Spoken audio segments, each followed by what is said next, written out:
के मुद्दा में आप सभी का स्वागत है। आज हम बात करेंगे बेरोजगारी के लिए लेकर मिशन क्राइम फ्री इंडिया के राष्ट्रीय अध्यक्ष हमारे साथ जुड़ चुके हैं।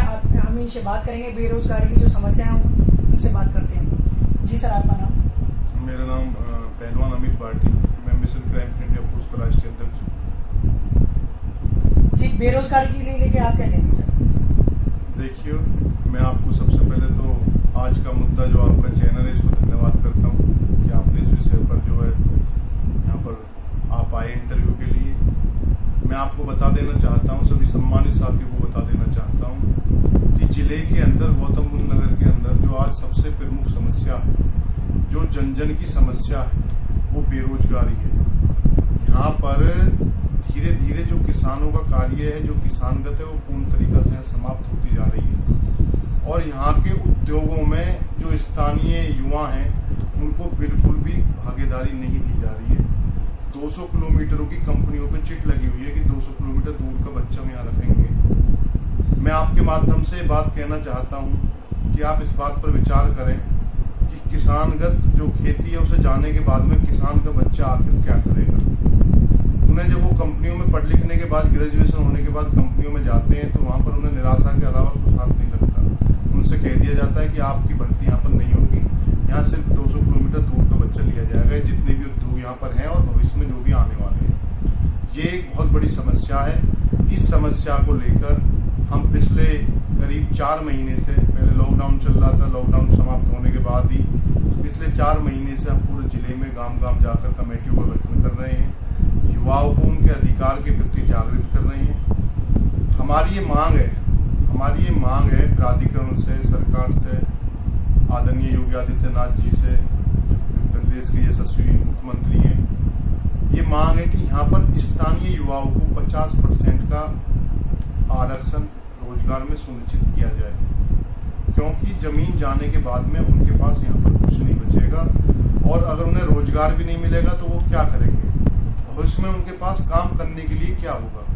और दुर्भाग्य का विषय ये है, जहां पर हमारे सबके जिले के बड़े बूढ़ों ने हल चलाकर खून पसीना सींचकर अपने घर का आलन पालन किया है, आज उन्हीं जमीनों पर उद्योग बन गए हैं और उन उद्योगों में बिल्कुल हमारे युवाओं को बिल्कुल रोजगार नहीं दिया जा रहा है। उनको निराशा हाथ लगती है। कुछ लोग कर भी रहे हैं तो वो फर्जी अपनी आईडी बना के बेचारे दूर दूर से अपनी आईडी तैयार करते हैं, उसके बाद वो कंपनियों में नाम बदल के। यहाँ के स्थानीय युवाओं को क्या रोजगार नहीं देती यहाँ की कंपनियां? बिल्कुल, यहाँ पर किसी भी रूप में रोजगार नहीं दिया जाता है। उनको निराशा बाहर भेज दिया जाता है, लोकल के नाम पर उनको हटा दिया जाता है। और जब हम ये मांग करते हैं, प्राधिकरण यहाँ 3 काम करती है, नोएडा प्राधिकरण, ग्रेटर नोएडा प्राधिकरण, यमुना प्राधिकरण। जो भी उद्योग आएंगे उसके लिए जमीन तो प्राधिकरण देती है। हम ये मांग करते हैं, यही मांग हम पिछले लंबे समय से कर रहे हैं, क्योंकि ये आने वाली बहुत विकट समस्या है। अगर आज इस पर नहीं विचार हुआ और इस लड़ाई को नहीं लड़ा गया मजबूती से, तो आने वाले युवाओं का भविष्य अंधकार की तरफ जाएगा। हम सिर्फ ये कहते हैं कि जो यहाँ पर कंपनी आती है, आप कुछ रखो, आप कहीं से लाओ 50% लोग, आपको जिस काबिलियत के लोग चाहिए। हम ये मांग नहीं कर रहे कि हमारा 10वीं पास के बच्चे को आप कंपनी में मैनेजर बना के बैठा दो। हम ये मांग कर रहे हैं कि अगर हमारा कोई बच्चा चपरासी लायक है, उसकी एजुकेशन चपरासी के लायक है तो उसे चपरासी में लगाओ, अगर वो पियोन लायक है तो उसे पियोन में लगाओ, अगर वो सुपरवाइजर लायक है तो उसे सुपरवाइजर बनाओ, अगर वो HR लायक है उसे HR बनाओ, अगर वो मैनेजर लायक है उसे मैनेजर लगाओ। जिसकी जितनी योग्यता उसके आधार पर उसको रोजगार मिले।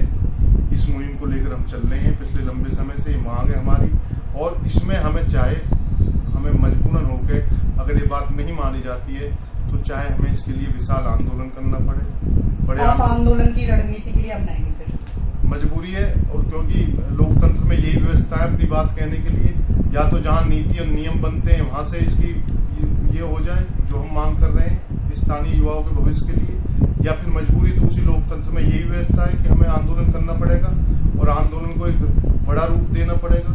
तो उससे पहले हम नहीं चाहते, हम भारत देश शांति का प्रतीक है, हम भी शांति के प्रतीक हैं, हम भी शांति को मानते हैं, लेकिन शांति के साथ साथ भारत देश का इतिहास क्रांति का भी रहा है। हम स्थानीय युवाओं के साथ किसी भी सूरत में ये दोगला विवाद नहीं होने देंगे। इसके लिए हम पूर्ण तरीका से तैयार हैं। रात दिन हमारी मीटिंगें चल रही हैं, इसी पे काम चल रहा है। इसको हम अंजाम तक लेके जाएंगे, ऐसी मेरी सभी क्षेत्रवासियों से वादा भी है और सभी क्षेत्रवासियों से ये कहना भी है कि आप अपने अधिकारों के लिए जागृत हो जाओ और अपनी लड़ाई लड़ो मजबूती से। ऐसे में मुझे दो पंक्ति याद आ रही हैं। हमारे विजय सिंह पथिक जी हुए थे, बहुत ही अच्छे क्रांतिकारी थे, उनकी कर्मभूमि राजस्थान रही थी। उन्होंने कहा था कि ये वैभव सुख की चाह नहीं, पर वहां नहीं जीवन न रहे, बस इच्छा है तो इतनी कि जग में स्वेच्छा दमन न रहे। जय हिंद, जय भारत, जय भारत।